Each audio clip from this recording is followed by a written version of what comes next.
আমরা বিভিন্ন মতের মানুষ একসাথে নামাজ পড়ি, একই কাতার নামাজ পড়ি, এক একজন এক এক রাজনৈতিক দল করেন, নামাজ পড়ার সময় কাঁধে কাঁধ মিলিয়ে দাঁড়াচ্ছেন।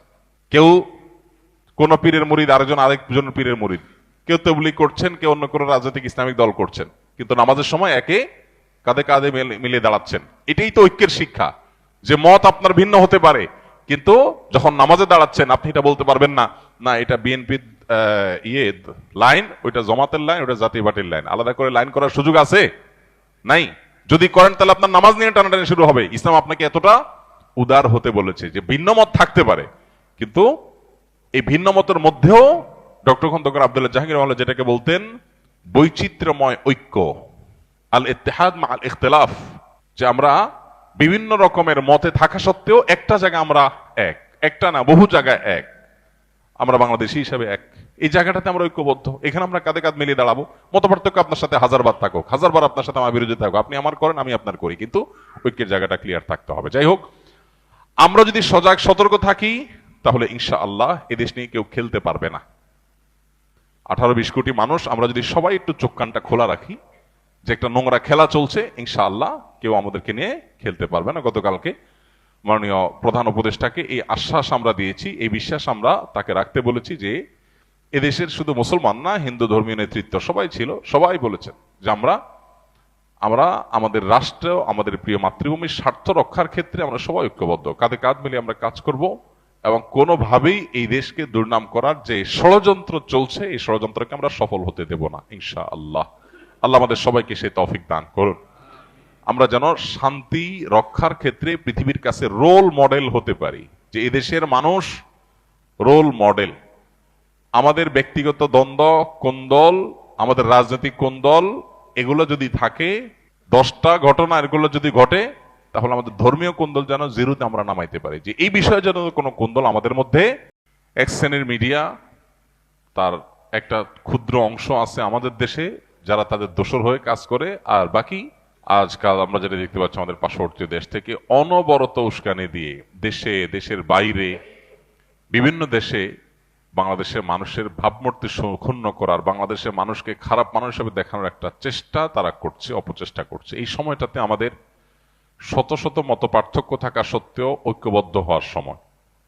হাজারটা বিষয়ে আমরা মত পার্থক্য করতেই পারি, কিন্তু আমাদের দেশের যে ইমেজ আছে সেই ইমেজটা যদি নষ্ট হয়ে যায়, বা আমাদের যদি দুর্নাম করে, আমাদেরকে যদি খারাপ হিসাবে বিশ্বের দরবারে কেউ চিত্রায়িত করার চেষ্টা করে এবং সে যদি সফল হয়, তাহলে দিন শেষে ক্ষতিগ্রস্ত আমরা সবাই হব। আর এজ এ মুসলমান আমরা তাদের ষড়যন্ত্রের ব্যাপারে সর্বোচ্চ সতর্ক থাকব। আপনারা অনেকেই নিশ্চয় ইতিহাস জানেন যে এইভাবেই আজকের যে হায়দ্রাবাদ ভারতের অংশ, এই হায়দ্রাবাদ একটা স্বাধীন সার্বভৌম একটি দেশ ছিল। এই ভারত সে হায়দ্রাবাদকে কিভাবে স্বাধীনতাকে খর্ব করে, লুণ্ঠন করে, কিভাবে সেটাকে ভারতের অংশে পরিণত করেছে, তাদের বর্ডার কিভাবে তুলে দিয়েছে, এবং ভারত তারা গিলে নিয়েছে, খেয়ে ফেলেছে হায়দ্রাবাদকে, সেটা বেশি দিন, অনেক কয়েকশো বছর আগের ঘটনা না। অতএব আজকের প্রেক্ষিতেও আমরা যদি সবাই ঐক্যবদ্ধ না থাকি, আমরা যদি সজাগ না থাকি, তাহলে আমাদের পরিস্থিতি বড় করুণ হবে। এইভাবে ন্যাক্কারজনক ভাবে একটা প্রতিবেশী রাষ্ট্র একটা ছোট রাষ্ট্রের বিরুদ্ধে লেগে যেতে পারে, এরকম দৃষ্টান্ত পৃথিবীর কোনো অঞ্চলে মনে হয় খুঁজে পাওয়া যাবে না। গত কয়েকদিন আগের ঘটনা, দলে দলে মসজিদে হামলা করে কিভাবে ভাঙচুর করে মসজিদকে নোংরা করে সেটাকে দখল করেছে, সেই দেশের মানুষ যখন আমাদেরকে নসিহত করতে আসে, তখন আমাদের আসলে তাদের প্রতি করুণা হয়, মায়া হয়। আমাদের মুসলমান হিসাবে প্রত্যেকটা মানুষের এই ভূ রাজনৈতিক যে ষড়যন্ত্র আছে সম্পর্কে সচেতন থাকতে হবে। আমরা যদি মনে করি না আজকের এই বাস্তবতা 2024-এর এই পৃথিবীতে বোধহয় একটা দেশ আর একটা দেশকে দখল করে নিতে পারে না, তো এটা ভুল হবে। আমাদের প্রত্যেকটা মানুষকে এই যে ভয়াবহ ষড়যন্ত্র চলছে, এই ষড়যন্ত্রের ব্যাপারে সর্বোচ্চ সতর্ক থাকতে হবে। কোন অবস্থাতে এই ষড়যন্ত্র যাতে তারা সফল না হতে পারে। রাজনৈতিক মত পার্থক্য থাকতে পারে, ধর্মীয় মতভিন্নতা থাকতে পারে, নানা বিষয়ে মতভিন্নতা থাকতে পারে, কিন্তু আমাদের এই ছোট্ট দেশটা কেউ দখল করে নিয়ে যাক আর আমাদেরকে দাস বানায় রাখুক, এটা আমরা কেউই নিশ্চয়ই চাইবো না। যদি না চাই তাহলে সজাগ হতে হবে প্রত্যেকটা মানুষকে।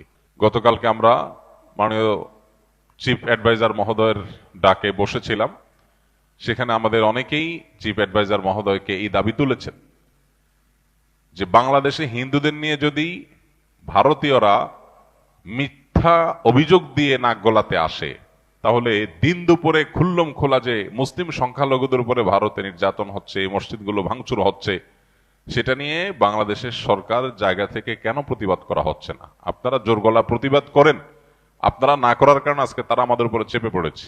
এই জায়গাটা প্রত্যেকটা মানুষকে, এদেশের প্রত্যেকটা নাগরিককে উপলব্ধি করতে হবে। শত্রু এবং বন্ধু চিনার এর চাইতে উৎকৃষ্ট আর সময় হতে পারে না। একটা ক্রাইসিস মোমেন্ট চলছে, একটা ক্রিটিক্যাল সময় চলছে। বিশ্বের বিভিন্ন শক্তিশালী দেশগুলোকে এই দেশে বিরুদ্ধে দাঁড় করানোর এক চক্রান্ত, এক খেলা এখানে চলছে।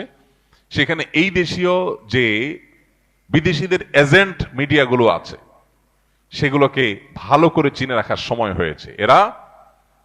এরা বিদেশিদের পারপাস গুলো কিভাবে সার্ভ করে, তাদের নিউজ করার স্টাইল যদি দেখেন, লেখাজোকার স্টাইল যদি দেখেন, তাদের রিপোর্ট করার স্টাইল যদি দেখেন, তাহলে পণ্ডিত হওয়া লাগবে না আপনার বোঝার জন্য যে তারা আসলে তাদের টোনে, বিদেশিদের টোনে তারা কথা বলতে চায় এবং এই দেশকে তারা ব্যর্থ রাষ্ট্র হিসাবে পরিণত করতে চায়, বিদেশিদের খবরদারি এখানে বাড়াতে চায়। আমরা তো বিদেশিদের খবরদারি থেকে মুক্ত হতে চাই, আমরা স্বাধীন থাকতে চাই, কিন্তু আমাদের উপরে বিদেশিদের খবরদারি বাড়ানোর জন্য এদেশের কিছু মিডিয়াও কাজ করছে। চোখ কান খোলা রাখতে হবে এবং সজাগ থাকতে হবে, ঐক্যবদ্ধ থাকতে হবে। আমরা আবারও বলি, শত বিষয়ে আমাদের মত পার্থক্য থাকতে পারে, কিন্তু আমাদের এই প্রিয় স্বদেশটাকে সেভ করার ব্যাপারে, এটাকে নিরাপদ রাখার ব্যাপারে আমাদের কোনো দ্বিমত থাকা উচিত না। এ ব্যাপারে আমাদের কাঁধে কাঁধ মিলিয়ে কাজ করতে হবে। আমি আবারও বলছি, যদি আমরা সতর্ক না হই তাহলে সেক্ষেত্রে এই দেশ আমাদের আর থাকবে না এবং এদেশে আমরা যে বিগত কয়েক বছর ধরে আমরা দাসের মতো ছিলাম, সেটা যে আরো কতটা ভয়াবহ আকার ধারণ করতে পারে একমাত্র আল্লাহ তাআলা ভালো জানেন। বিধায় প্রত্যেকটা মানুষকে সজাগ হতে হবে, সতর্ক হতে হবে এবং ধর্মীয় সম্প্রীতির ব্যাপারে আমরা প্রত্যেকটা মানুষ নিজে থেকে উদ্যোগ নিয়ে নিয়ে আমাদেরকে ধর্মীয় সম্প্রীতি রক্ষা করে তাদের মিথ্যা অভিযোগ, এটাকে মিথ্যা প্রমাণ করতে হবে। সেই অভিযোগকে মিথ্যা প্রমাণ করার জন্য আমাদেরকে ভূমিকা রাখতে হবে এবং পাড়ায় পাড়ায়, মহল্লা মহল্লায় অন্য ধর্মাবলম্বী যে সমস্ত ভাই বোনরা আছে, সম্ভব হলে তাদের সাথে মিট করতে হবে, তাদেরকে নিয়ে একসাথে বসতে হবে যে ভাই আপনারা কোনো অসুবিধা অনুভব করছেন কিনা, কেউ আপনাদের কোনো অসুবিধা করছে কিনা, তাদেরকে আশ্বস্ত করতে হবে এবং অহেতুক তাদের মনে যে ভয় সৃষ্টি করছে পার্শ্ববর্তী দেশ থেকে, সেগুলোর ব্যাপারে তাদেরকে অভয় দিতে হবে যে আমরা হিন্দু মুসলিম কাঁধে কাঁধ মিলিয়ে আমাদের প্রিয় মাতৃভূমিতে আছি এবং থাকবো ইনশাআল্লাহ। আমরা আমাদের আদর্শ ঈমান আকীদার ব্যাপারে সম্পূর্ণ আমাদেরকে দায়িত্বশীল থাকতে হবে, কিন্তু সেই সাথে সামাজিক সম্প্রীতির ক্ষেত্রে আমাদের অন্য ধর্মের ভাইরা, অন্য মতের ভাইরা, শুধু ধর্মের কথা কেন বলছি, রাজনৈতিক ভিন্ন মত থাকতে পারে, ধর্মের মধ্যে আন্তর্ধর্মীয় ভিন্ন মত থাকতে পারে। এজ এ মুসলিম আমাদের মধ্যে বিভিন্ন মত, বিভিন্ন থটের অনুসারী থাকতে পারি আমরা, কিন্তু সহনশীলতা প্রদর্শন করতেছে। আমাদের সহনশীলতার কথা বলে, কোনো উগ্রতা, কোনো অসহনশীলতা, কোনো অসহিষ্ণুতাকে কোনো অবস্থাতে আমরা স্থান দেব না। আমরা বিভিন্ন মতের মানুষ একসাথে নামাজ পড়ি, একই কাতার নামাজ পড়ি, এক একজন এক এক রাজনৈতিক দল করেন, নামাজ পড়ার সময় কাঁধে কাঁধ মিলিয়ে দাঁড়াচ্ছেন। কেউ কোন পীরের মুরিদ, আরেকজন পীরের মুরিদ, কেউ তাবলীগ করছেন, কেউ অন্য কোনো রাজনৈতিক ইসলামিক দল করছেন, কিন্তু নামাজের সময় একে কাঁধে কাঁধে মিলিয়ে দাঁড়াচ্ছেন। এটাই তো ঐক্যের শিক্ষা, যে মত আপনার ভিন্ন হতে পারে, কিন্তু যখন নামাজে দাঁড়াচ্ছেন আপনি এটা বলতে পারবেন না, না এটা বিএনপির লাইন, ওইটা জামাতের লাইন, ওইটা জাতীয় পার্টির লাইন, আলাদা করে লাইন করার সুযোগ আছে? নাই। যদি করেন তাহলে আপনার নামাজ নিয়ে টানাটানি শুরু হবে। ইসলাম আপনাকে এতটা উদার হতে বলেছে যে ভিন্ন মত থাকতে পারে, কিন্তু এই ভিন্ন মতের মধ্যেও ডক্টর খন্দকার আব্দুল্লাহ জাহাঙ্গীর যেটাকে বলতেন বৈচিত্র্যময় ঐক্য, আল ইত্তেহাদ মা আল ইখতিলাফ, যে আমরা বিভিন্ন রকমের মতে থাকা সত্ত্বেও একটা জায়গা আমরা এক, একটা না বহু জায়গায় এক, আমরা বাংলাদেশী হিসাবে এক। এই জায়গাটাতে আমরা ঐক্যবদ্ধ, এখানে আমরা কাঁধে কাঁধ মিলিয়ে দাঁড়াবো।